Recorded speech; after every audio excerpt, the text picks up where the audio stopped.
안녕하세요. 109 모빌리티 대리 김노빈입니다. 오늘은 제가 여러분들에게 또 한 가지 알아두면 좋을 법한 것에 대해서 가지고 왔어요. 어떤 거냐면 여기 제가 제목으로 써놨는데 수리 받기 전에 알아두거나 혹은 수리 받기 전에 수리점에 미리 알려주면 좋은 것들에 대해서 제가 7가지를 준비를 해봤습니다.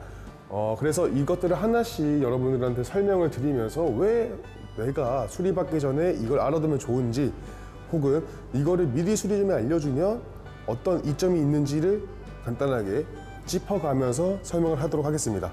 가시죠. 자, 수리 받기 전에 알아두면 좋은 것 첫 번째, 브랜드와 제품명입니다. 브랜드와 제품명은 내가 어떤 걸 타고 있는지 미리 알려주는 거라 보시면 돼요. 예를 들어서 전화가 왔을 때 딱 대부분의 분들이 전화로 이렇게 말씀을 하세요. 제가 뭐 전기 자전거, 뭐 전동 스쿠터, 뭐 전동 킥보드를 타는데 갑자기 문제가 생겼어요. 이렇게 얘기를 하시면 수리를 하기 위한 수리점에서는 그 제품이 어떤 건지 아는 게 좋아요. 왜냐, 전동 스쿠터도 굉장히 많은 종류가 있고 그 많은 종류마다 들어가는 부품들이 다 다르고 혹시 펑크라고 한다면은 전동 스쿠터마다 혹은 전동 킥보드, 뭐 전기 자전거마다 타이어의 그런 규격들, 튜브의 규격들이 다 다르기 때문에 이 브랜드와 제품명 하나 찝어서 얘기를 해주시는 게 그 이후에 수리점이나 수리 받기 전에 좀 소통하는데 좀 더 원활하게 잘 됩니다. 근데 이 브랜드와 제품명을 아예 모르시는 분들은 이 브랜드와 제품명을 어떻게 아나요? 라고 물어본다면 브랜드와 제품명을 알 수 있는 방법이 간단하게 하나 있습니다. 보통은 그 제품에 다 써 있어요. 어떤 식으로 써 있는지 바로 보여드리도록 하겠습니다. BR3의 스크램블러를 가지고 왔는데 브랜드 같은 경우에는 보통 제품의 옆부분에 다 써져 있습니다. 자, 여기 BR3의 스크램블러 같은 경우에도 배터리 옆에 보시다시피 BR3라고 각인이 되어 있어요. 스티커가 붙어 있습니다. 그래서 브랜드 같은 경우에는 대부분의 전기 자전거, 뭐 전동 스쿠터든 간에 제품 옆면이나 제품에 붙어 있는 경우가 많아요. 그래서 브랜드는 이렇게 알아볼 수가 있고, 제품명 같은 경우에는 여기 스티커가 붙어 있는데 요 스티커, 인증 스티커 같은 경우에는 제품마다 붙어 있는 곳은 달라요. 근데 분명히 제품에 붙어 있기 때문에 스티커를 찾으실 수 있을 텐데, 스티커에 보면 여기 모델명에 스크램블러라고 써져 있습니다. 이렇게 제품에 어떤 브랜드인지 어떤 모델명인지를 다 알 수 있기 때문에 제품을 한번 딱 보시면은 이 브랜드와 제품명은 아실 수가 있을 거예요. 그래서 수리를 받기 전에는 어떤 브랜드고 어떤 제품인지를 알아두셔야지 수리를 받기 전에 응대, 상담하는 과정에서 조금 더 원활하게 진행이 된다고 여러분들이 생각해 주시면 될 것 같습니다. 두 번째로는 구매 시기인데, 옆에 제가 중고 구매인지도 써놨어요. 이것도 말씀드릴 텐데, 구매 시기가 왜 중요하냐면 각 제품마다 무상 보증 기간이 다 다릅니다. 보통은 뭐 1년, 뭐 6개월 이렇게 돼 있긴 하지만 언제 구매하셨는지가 중요해요. 그래서 예를 들어서 뭐 갑자기 주행 중에 배터리가 안 된다거나 모터가 작동 안 된다거나 이런 정기적인 것들에 대한 무상 보증 기간이 뭐 제품마다 다르긴 하지만 그 기간이 안 넘어가면은 수리를 무상으로 받으실 수가 있기 때문에 무상으로 수리를 받기 원한다고 한다면 이런 구매 시기 정도는 알아두시는 게 좋습니다. 그리고 옆에 중고 구매인지도 제가 적어놨는데, 중고 구매가 중요한 이유가 뭐냐면 보통은 중고로 구매를 했을 때, 즉 2차 구매자들은 무상 보증 기간이 남아 있더라도 그 무상 보증 기간을 적용을 받을 수가 없어요. 그래서 이런 것들도 여러분들이 알아두시고 미리 말씀해 주시면은 훨씬 더 좋습니다. 세 번째로는 튜닝 혹은 업그레이드의 유무인데, 요거 같은 경우에는 제가 아까 BR3 스크램블러를 예를 들었었잖아요. 근데 이 BR3 스크램블러가 모터킷이 있어요. 듀얼 모터킷이. 근데 펑크로 예를 들자면 모터가 있는 부분과 모터가 없는 부분마다 공인비가 다릅니다.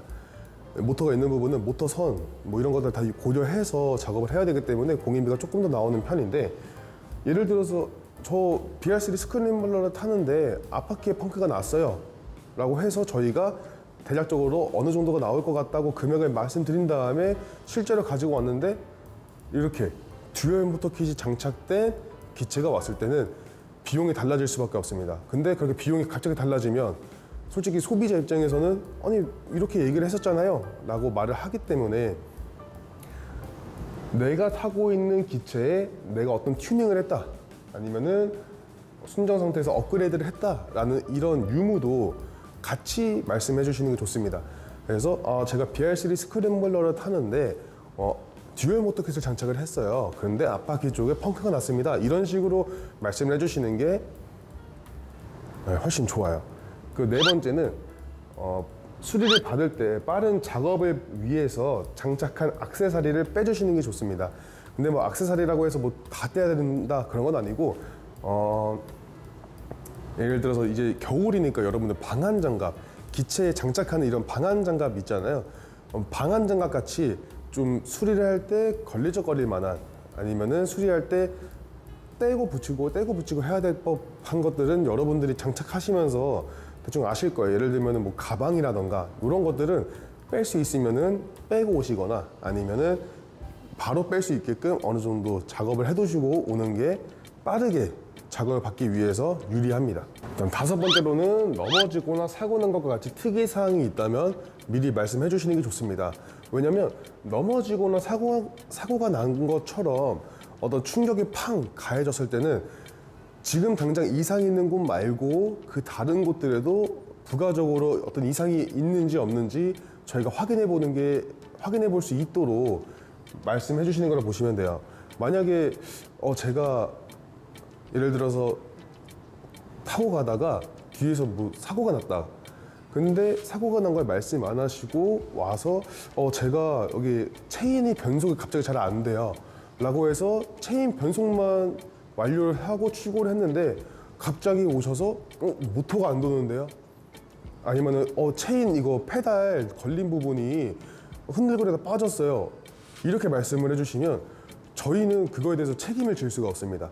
그렇기 때문에 넘어지거나 사고가 난 것처럼 어떤 충격을 크게 받았을 때 그럴 때는 말씀을 미리 해주시는 게 좋아요. 그래서 제가 이 제품 타고 가다가 사고가 났는데 뒤에서 차가 박으면서 제가 오른쪽으로 넘어졌어요, 이렇게 디테일하게 말씀을 해주시면은 저희가 지금 이상 있는 부분 말고도 충격을 받았던 부분이나 그 외적인 부분들도 저희가 다 면밀하게 볼 수가 있기 때문에 넘어지거나 사고가 난 것처럼 어떤 특이사항이 있다 하시면 그것도 같이 말씀해 주시는 게 조금 더 여러분들이 수리를 받으실 때 유리하다고 보시면 됩니다.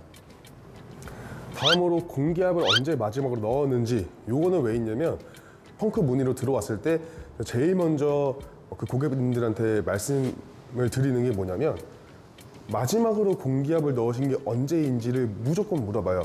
그 이유가 뭐냐, 펑크라는 게 여러분들이 아시는 것처럼 무언가가 외부적으로 박혔을 때 펑크가 주로 나는데, 그것 말고도 공기압을 제때 안 넣어서 그냥 바람이 없는 경우일 때도 많아요.